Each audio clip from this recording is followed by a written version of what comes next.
Anchor Network.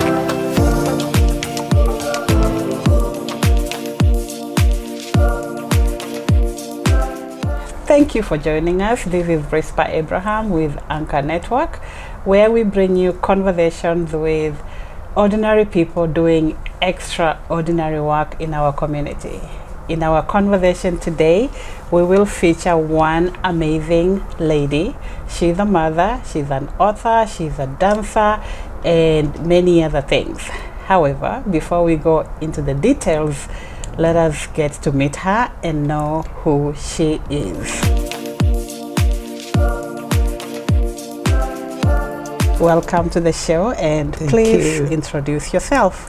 Thank you so much, Ruspa. Thank you for even this time to have the heart to interview me and to be able to tell my story. Yes, ma'am. So, of course, my name is Millicent, and I am a lot of things, but first I'm a wife and a mother of 2 adults. Okay. I am a communication scholar. I am a business whiz, an author, Kingdom Zumba coach, and a wonderful MC and a speaker, a conference speaker. And a conference speaker. Yeah. Oh, wow. Yeah. Like I said, you're many things in one package. Thank you. In one package. But it's taken you different layers in this life journey to get into each step. Yes. So maybe we can just peel all the stages of your life like an onion and get to discover the different facets of Millicent. Yes. Maybe we can start with Millicent, the mother and wife. Okay. What can you share with us about that person? Well, Millicent, before she was this go-getter, single, satisfied boss lady, and met my husband, and when I'd gone for a crusade. Okay. Had come from where I was working, and we were invited to a place called Moranga. Okay. Loco 20. And so we went there, and I was speaking for the first time. Normally I used to do praise and worship. That's my area. Oh, so you're also a singer? Yeah. Okay. That's okay, we'll come the back people to that. are going to discover We'll come back to that. So that was the primary part of me. Even when I got into this salvation story, I was a singer and had led praise and worship in church for 10 years before coming to the United States. Okay. But as God could have it, the people who were designated to come speak didn't show up. Okay. So only one showed up. So this one person said, Millicent, you're going to speak. Okay. And I was like, you're crazy. Okay. I'm not the speaker. Yeah. I do my praise and worship, and I'm going to do my part, and that's it. Okay. But he went and told the pastor that he's not going to be preaching the next day, that I was going to do the open air. Okay. How scared was I? Oh, wow. Oh my gosh, I was like, what? And I had the message, but I thought it's for fellowship when I go back to where I was working. Yeah, but why were you scared since you were already used to being on the stage singing? I think it's because it's a different thing. It's like I felt I really didn't know the word like that, you know? It was a whole different area. Yes, it's a whole different area. And so I said, oh my goodness, God, unless you help me, I don't know. I don't know how we are doing this. To make the long story short, even the lady who was interpreting in Kikuyu, because I was speaking in English and she was interpreting Kikuyu, it was her first time. So we were all rookies, just at the mercies of God. Like, will anybody even hear what we are saying? Is anybody going to even get saved? Yeah. And I speak Kikuyu, so I could hear yes. Okay. So I could hear her interpret it the right way. And then translating in the right. And then while we are there now, we are really in. This car comes, a blue car, And I just see it with a glimpse of my eye, and then it stops. Yeah. And it's like somebody was dropped there. Okay. And then the car turns around and leaves. And leaves. And I didn't pay any attention. But as in the midst of the praising or preaching, my eyes, I turned, and my eyes caught the fellow that was dropped. He was right at the back, towering over everybody, because he's about 6'2". You were like eye connection. And this everybody was kind of shocked. And my eyes just went whap, and I lost my train of thought. And I'm like, who in the world is that that can make me shiver? Me, the strong woman? I was like, that's the devil right there. And as my friend Remo was translating, in my heart I was rebuking flesh, because everything within me had stopped and was stopped. person. I was shaking. I was feeling all sorts of stuff from the top of my head to my. I said, no.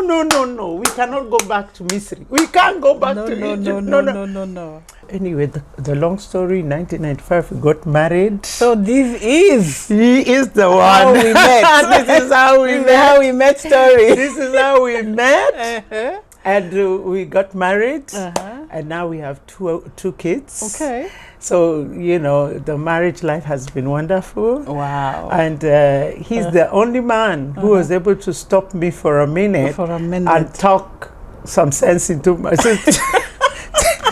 tell me what he wants, because the brothers, the people we were with in the fellowship used to tell me, Millicent, just mellow down, just calm yourself down, so that a son of somebody can come and tell you a complete sentence of exactly what they want. Because me, I was like, talk to my Father God, okay? You come to me, you know you want a wife, okay? Because me, I'm wife material. No joke. And they'll be like, can't you allow the man to even say hello and explain himself? I said, no, they need to come knowing. So he came knowing. He said, clear, to the point. After a few months of getting to know each other, said, I want you to be my wife. I want you to be my wife. And here I am. And here you are. Yes. You moved to the US. Yes. You've built your family here. You've also built a business, because you're also a business whiz. Yes. What kind of business do you do? I do merchandising. So I have a company called Kingdom Zumba. And in Kingdom Zumba, we have T-shirts, tank tops, all exercise stuff, including leggings, and so that is one of the businesses. Then I sell coffee. With the Ghana Gold, the company, and so that's another one. And I also speak, though that is different. I speak for conferences. I speak in churches. I am an MC. So all these things accumulated together. Yes. Different businesses. Different, yes. So let's go to Kingdom Zumba. Yes. How did that come about? I've seen you do a few things here and there. Yes. On social media. So how did that come about? Kingdom Zumba was not supposed to be a business. I got sick and diagnosed with lupus, systemic lupus, in 2016. The rheumatologist told me that there's no cure. I lost muscle, strength. I couldn't open a water bottle. I couldn't open my husband's SUV door. I completely lost muscle. I was actually almost half my size. And even going to the restroom, I couldn't squat. My husband had to hold my hands to avoid dipping myself in the toilet. I couldn't bathe for more than 5 minutes. My whole skin would go dry. Lost all my hair. All of it. All of it. Yes. All of it. And so the rheumatologist told me, you need to work out. But don't go to the gym. Because of the immune system. I asked him, with your brilliant idea, rheumatologist. And that's the way I used to talk to this brilliant idea of yours, where I'm supposed to work out to Without get going to muscles the gym. without going to the gym. What am I? How am I how supposed to do am I that? supposed to do that? He said your immune system is already lowered because of lupus, and we are lowering it even more because of with the medication. We are giving. Yes. Yeah. And when they told me there's no cure, then I asked them, so what's the medicine for? He said, we are just controlling your white blood cells because that's what your body is literally fighting itself. Yeah. And I say, okay, all right. But at that moment when they told me there's no cure, I didn't shake because I knew I have a healer. Yes. I have a healer. And if the doctors have reached Faith their of end, things and fin. yes, Yeah. then the Almighty is my healer. Yeah. So when he told me work out, I came back home and I was wondering, what is this doctor talking about? Yeah. Then it clicked to me, you're a praise and worship leader. Person. Yeah. So why don't you just pray? You love dancing. Yeah. So I said, maybe dancing will bring back my muscles. So I put music like loud in my house. Loud, and with speakers all going boom, boom, Boom, boom. and I started dancing, but I could only do it for 5 minutes because my lungs were affected. Okay. So I was getting tired quickly. After some time, now I found myself dancing for 30 minutes. Wow. Every time I went to the doctor said, whatever it is you're doing, continue to do it. doing. Your muscles are coming back, your muscles are coming back. Yeah. And that's how... Did you connect? Like, maybe this is what is helping? No, not immediately. I was just trying to uplift my soul and see if this is really going to work for me. Because I needed to praise. They've just told me that what is ailing me has no cure. Has no cure. And people have died from this. You needed something I needed something to cling on and just my mouth to be speaking positive things. And what better way than to sing praises. Sing praises. And so when I got stronger, is when I realized this dancing is literally helping my muscles. Me. Yeah. And my body started coming back. So I was on lockdown for about 3 years, from 2016 all the way to 2019. Then there was a function in Dallas called Queen's Night, and I showed up. Yeah. My mouth opened up, and I told the ladies, are you ready for this praise and worship that's about to happen?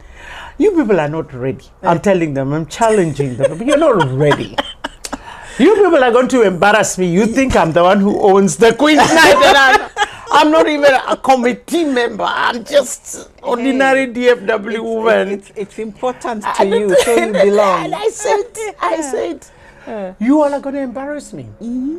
So I'm going to come back here and teach you all how to dance. To do some moves. Yes, you cannot be dancing half a song and then you are tired. Sit down and you're tired. We are not doing that. Not on my watch. I told them. Not. And they said, all right, okay, now see you tomorrow. Okay. When I put off the live, I asked myself, Millicent, what have I done? What have you done? You do not have strength.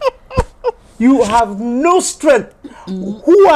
How are you going to show these women how to dance? How to dance. And I'm over there crying to God, oh God, unless you strengthen me, I don't know how I'm going to do this. Wow. He said, you go live. You told them you will go live. Go live. Go live. And I went live. And the first person who showed up live, her name is Lucy Senes. She said, hi, coach. And I was like,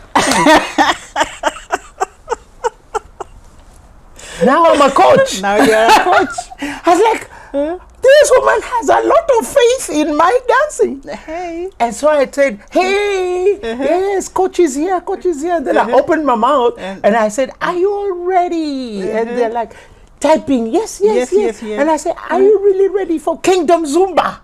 And how? And that is how Kingdom Zumba was born. Because to me, I was like, there's Zumba, but I want to use gospel music, fast Afro praise to do the Zumba. To do the Zumba. So now it was perfect. it was Kingdom Zumba. And I thought to myself, I said, God, this is really something here happening. That was not my brilliant idea. It just dropped. It just dropped on you. Yeah, and and the process, I was thinking, this is really something. There's something God is doing here. Yeah. And that's how it started. And that's how it started. And so when 2020 came and everybody was on lockdown because of COVID, I had been in lockdown. Yeah, so prior because of Lupus. You knew lockdown before it was a thing. Yes, and I knew this is where we are going to do Kingdom Zumba. People will need exercising, people will need joy in their life. Yeah. People who marriages that people never used to see each other, they will have to dance together. They'll have to dance together. And that's how God used that. And for me, I have learned to listen. And to see and to trust, and to trust, and because sometimes people don't connect the dots, and for me, those dots were connecting, so and they were quickly, so and fast. they were connecting so fast that I had to. It's like there are things you understand, there are things you catch, and Kingdom Zumba was one of those I just caught during life, then went in again and caught during life, and here we are. Yes. Wow. No, like I said, we are just peeling layer after layer on this onion. Let's do a quick break, and we will come back with more Millicent Nyangon and the many pages of her life story. We'll be right back. Anchor Network.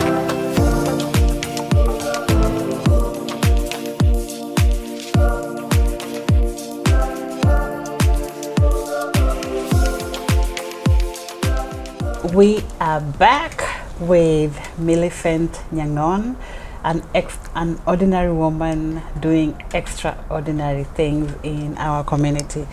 Millicent is an author, she's a mother, she's a wife, she's a dancer, communication with, business with, name it, she's it. Millicent. Yes. You do all these things. Superwoman? No, ordinary woman. Yes. How do you do it? Well, I believe that when you're doing something that you're passionate about, that comes naturally, then you don't feel like you're working. Because most of those things that I do are in me. So something like dancing, I started dancing when I was a baby, when I was little, as soon as I knew a beat. And my parents encouraged me to dance and encouraged us to dance. We were basically a musical family. And so... Wait. You were born in Kenya? Yes. To African parents? Yes. And they encouraged dancing? Imagine. My mother comes from Nyaherang, in Kisumu. My father comes from Uholo, which is in Ugenya district, in Siaya district, county. And they love to dance. We saw them dancing. My aunties and uncles, all that wall dancing and all that. And Lingala and all that stuff. Grew up hearing this music. Okay. So my parents allowed us to dance. Okay. So that has been part of me.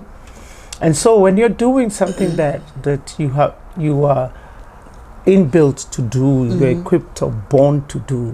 Because I always tell people you need to find your gift, your talent, your ability. And if you can line up your life with that, then you find everything just going smoothly. Not everybody can be able to do that, but it is so important that even the side gig, if you happen to be doing a profession, because we've got to pay bills and do stuff like that. Bills gotta be paid. But when you're doing a side gig, then let it be something that you are created to do, something you're passionate about. Yeah. And so when you do that, you're never ever going to be tired. That is so true. You can never be tired. I can never be tired of dancing. I can never be tired of praising. I love the word, so I never be tired of flying in and out to spread the good news.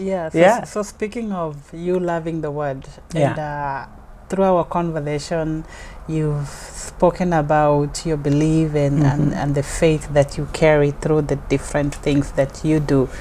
I want to believe, is that what led you to also become evangelist? Millicent? Yes. I gave my life to the Lord. I decided my life is going to take a different turn and take the turn for the Word of God. Okay, in 1991.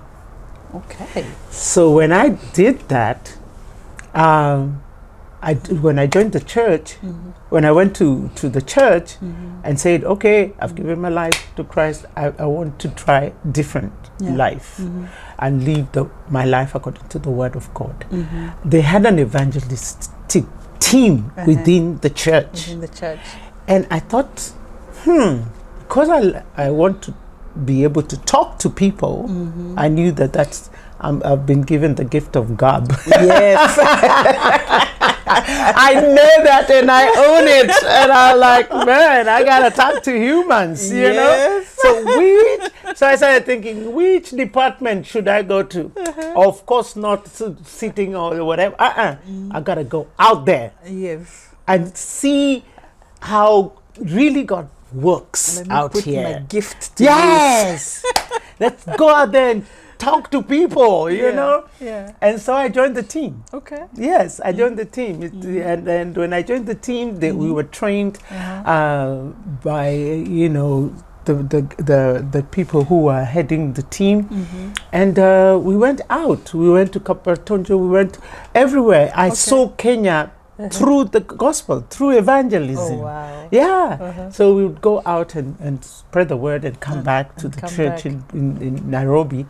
Yeah, and that's how evangelism began. And I loved it. I just loved going to meet different people and being able to share the good news and just listen to people's stories. Okay. Yeah, and just be able to pray with them. Yeah. Do you still do it? Yes. You have a book. Yes. What is the book about, and what made you decide I need to put pen to paper? The book came after the devastation of systemic lupus. Okay. I knew that I was getting better and I would forget the details. Okay. And so I just felt in my heart to put the details in the book. And every step that I took towards my getting better. And I knew that when people see me better, they would think it's an overnight wonder. Thing. Yeah. But I needed to put it down for them to understand. It took 3 years. And within the 3 years, there was the medicine, there was the prayer, and the mental state of knowing that I will be well. You'll be okay. But on top of that, I wanted to put down that I had a bunch of friends. Very important. Your environment must be conducive to your healing. To your healing. So the people around you should be people of faith who speak life into your life. Yes. And so for me, I have a group of friends. We meet every month. We've known each other for years, ever since some of us came to the United States, 20-something years. So they are brothers and sisters. So when I got sick, in your life. When I got sick, I couldn't go to their houses. Yeah. So they used to come to my house. They came to my house with food. With food. Everybody carrying potluck because I couldn't cook. Yeah. They brought fellowship every month for 3 years. Wow. So I had to write that down and give them their flowers. Yes. That they stuck with me. They saw me when I was my whole skin was rough like a frog skin. Oh, wow. All black blotches. Whoa. They saw my hairless head. Yeah. They saw me change to something they could not believe. They saw you at your worst moment. And they stayed with you. And they kept coming back every month and praying and keeping a strong face. Even when I could see them look like this one right here, unless the miracle happens, our evangelist is going. Our evangelist, the one who is supposed to be the power one, it's going. It's going. Now, the most funny thing is that my mouth and my voice, if you talk to me on the phone, you would not know I'm sick. Wow. My voice never changes. Still the same. So I needed to write what the Lord has done, and not only what the Lord has done, but the details of how important it is that because we live on earth, watch who's surrounding you. Who's surrounding you. Let them be people who can speak life into you.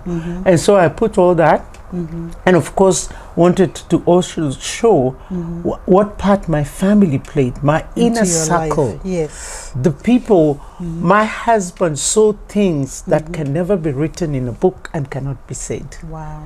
Because he was there with me in the most worst situation. Wow. And I really wanted to give him kudos because some men would just go up and go. This woman is not, woman cannot cook. This woman is not cleaning. This woman cannot do nothing. Cannot do wife duties. Nothing. How many men would stay? He stayed. He stayed. And so for me, I must give kudos to my husband, my children. They were there. My circle of friends, the people who prayed, the church at large. Because when I got into hospital, one nurse saw me, and her name is I forget her name. She saw me, and she said she saw my name. She came to my room, and she asked me, "Are you a Kenyan?" I said, "Yes, I'm a Kenyan, and maybe you know me." And she looked at me because I was changed. You look different. Completely. And she said, "I do?" I said, "I'm Millicent." She said, "Millicent, what happened? Nyangon, this is you?" I said, "This is me." So she went on to her desk and another lady came called Rahab. And she said, "Evangelist is in the room." I was put in oncology floor because there was no other room. So when this lady, I had just preached in their church. Oh, wow. That weekend. And this is Monday. And I'm in oncology and you've taken a 360. Yeah. And she said, "What is Evangelist doing in this ward?" And she came and her eyes popped. Her eyes popped and tears were rolling. And I told her, "No, don't cry. It is well." Wow. Now you're the one encouraging her. Yes. And so she went and told her, the first lady, her pastor, okay? Pastor Lucy Kingore. Pastor told another first lady. And so these churches, these two churches started praying for me because I was always ministering in their churches. Wow. And so I needed to put all this in the book for me to be able to encourage somebody that when they see this, they're able to think, I will make it. I will make it. Yeah. Wow. It's definitely a story that shows resilience, faith, strong will, friendship, and many other things that are woven into your story. So the fact that you acknowledge these people who stood by you, and you've given their flowers while they can still smell them, that is really, really encouraging. Amen. Yeah, many times it's not easy for someone to stand by you for 3 years month after month, Yes. in a difficult situation. There are many times you think somebody is your friend, but as soon as trouble knocks on the door, then that's when you know who your true friends are. Yeah, yes. and you have some amazing friends they are. who have stood by you, who've been constant in your life through thick and thin. Yes. I love that you give credit to your husband Yes. and to your children. This man who caught you at first sight, Imagine. and has taken or has actually put meaning into for better or for worse, in sickness and in good health. Yeah, so he dedicated his time to blend the smoothies for me and to just make sure that I'm eating right. Even when I got better, he could cook and then go to work. And summer came and my daughter was here, and you know, he would cook. My daughter would serve me. The times when I couldn't, the lighting, there was a time I could, the lightings, I couldn't. Even the sunlight would make my eyes ache. So I had to stay in a completely dark room. And my daughter would come and just sit with me there until my eyes get better. So I really am grateful, you know, to my son, my daughter, and absolutely my husband. He played the major role to my just being strong enough to be able to concentrate on healing. Because again, remember when somebody gets lupus, the doctors actually recommend that you cut your hours half. And so your 40 hours now become 20.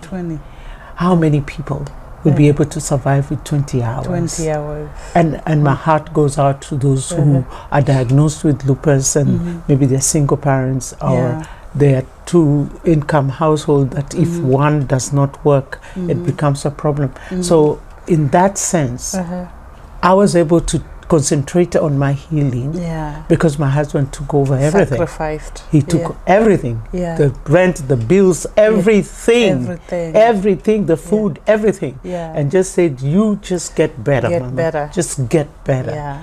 So my mind was not racing. I was not stressed.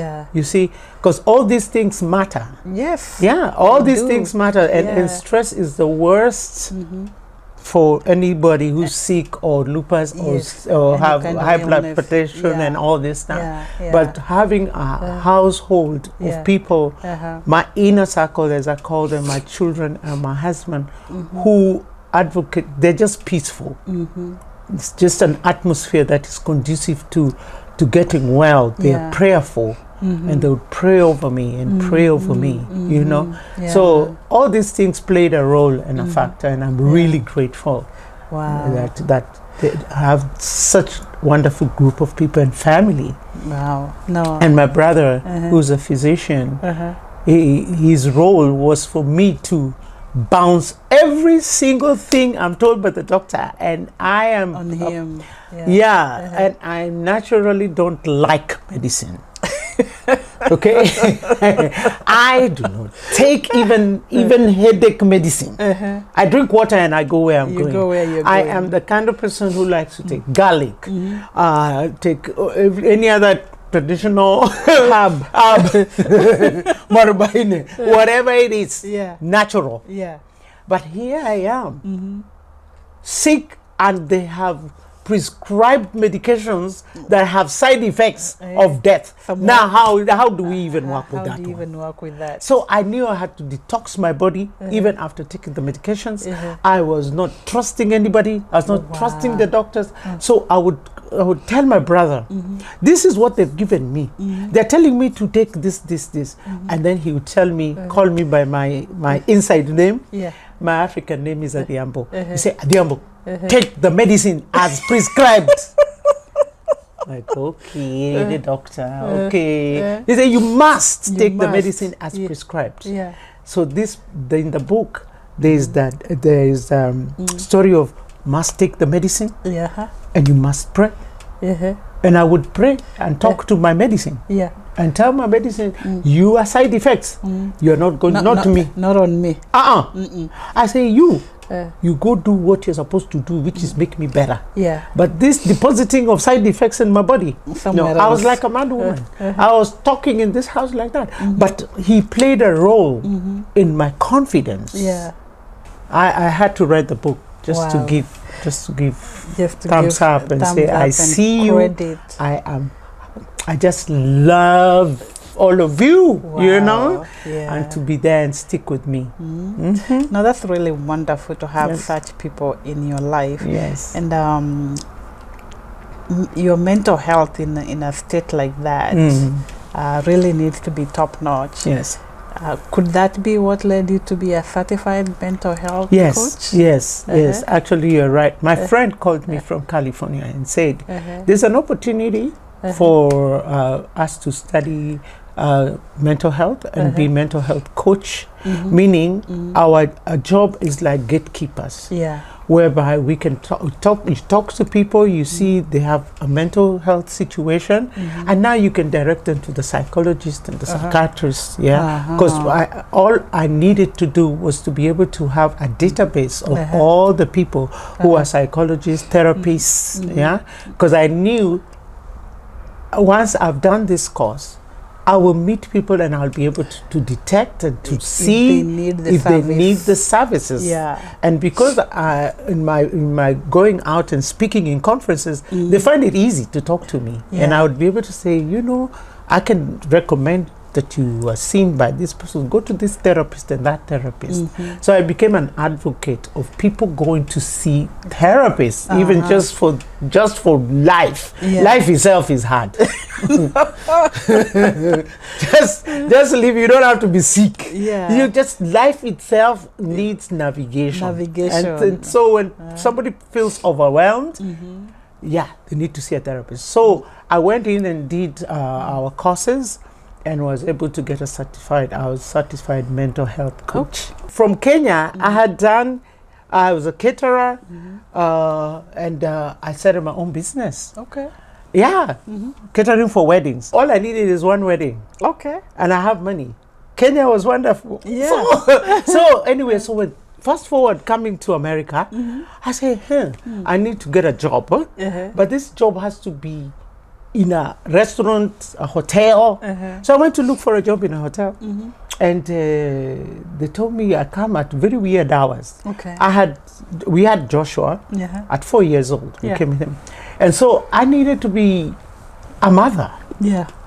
And a wife. Yeah. And a professional woman. Yeah. And I said, how do I have it all? How can I eat the cake and have it? Yeah. And so I decided to get a job in McDonald's. Okay. Then they told me that I have to say, welcome to McDonald's, may I take your order? I say, I can do that. I know how to speak English. I can communicate. Yeah. So my communication came in. Okay? Yeah. So I was now strategizing. Every time they went ding, I say, welcome to McDonald's, may I take your order? And then the next I say, welcome to McDonald's, may I take your order? Welcome. I perfected the art of welcome to McDonald's, can I take your order? The rest was a struggle, but at least that one, you got it. Then I decided, no, I need to go to college to do something. Then I went to North Lake. Okay? Yeah. I said, what am I going to study in North Lake? Ding. Now it's time for my gift of gab now to come. So I need to understand the art of public speaking. So I decided I was going to perfect that which God has given to me. Study and show yourself approved. Okay. I need a paper to say that I can speak. So I did the art of public speaking in North Lake and finished an associate degree in the art of public speaking. Moved on to UTA and did communication Okay, organizational communication. Now perfected not only the talking, but the art in the room. What is it saying? What are the colors saying? It's all communicating. It's all communicating. And then I finished that one, and I had some little time. I say, I better just do. No, I came with this communication. I did political science. Oh. Yeah, because that's people too. Yes. Yeah, so I did political science, and I felt to myself, I have a few hours and I'm done with 2 degrees. Yeah. Why not? Why not? So I did a degree in communication and I double major. Oh. Why not? Why not? Yes. Why not? And so I finished in 2015 with double major. In fact, the picture I took, I lifted 2 degrees. I said, "This is it," you know. And I said, "This is it." And then I thought to myself, how about I master it now? Let me just learn more about this thing. About this thing. And then I got lupus, and so I had to stop. And I always tell people, you might be stopped, but don't quit. Don't quit. Keep that dream. Keep the dream. And last year, I graduated with masters in human communication. Congratulations. Thank you. So now I am certified, mastered, and everything in this area of communication. You see, that's why they call me communication scholar. I have learned everything pertaining human communication, everything pertaining organizational communication, you name it. Thank you for the time. Thank you for sharing your story with us. Thank you. But before we conclude, Yes. Any parting shots? Well, first of all, I want to thank you so much, Rispa, even for thinking about me and thinking about my story being worth being said. And this opportunity, I don't take it for granted. I'm really, really grateful to God that I'm able to share. And I would just like to hope that those listening, that what they get from this is that we can cultivate resilience. Yeah. Because there is the strength you need to do everything inside. So I'd just like to tell people, you know, if you're going through a hard time, don't quit. Don't quit. Don't give up. Don't give in.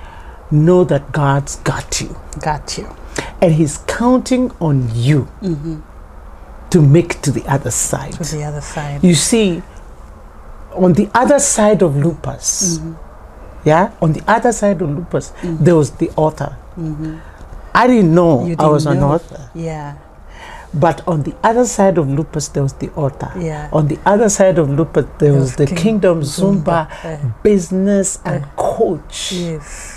Now, when I came back on the other side of lupus, I was even a better speaker, a dynamic speaker, an outstanding MC. Yes. Now I had the strength to stand before people and say, you can do this. You can do this. And I just like to tell people, hold on, don't give up. Don't give up. Thank you. Welcome. Thank you so much. Thank you for welcoming us into your home. Oh, you're welcome. We have been speaking to Millicent Nyangon, a dynamic woman of God. We thank you so much for joining us. If you have a story you would like to share, if you have a business you want to give some visibility, Anchor Network is here to give you the support you need. Give us a call or contact us using the information that is provided below. Until then, do not forget to like and subscribe. This has been Rispa Abraham, and behind the camera, Jadida Jue. Thank you.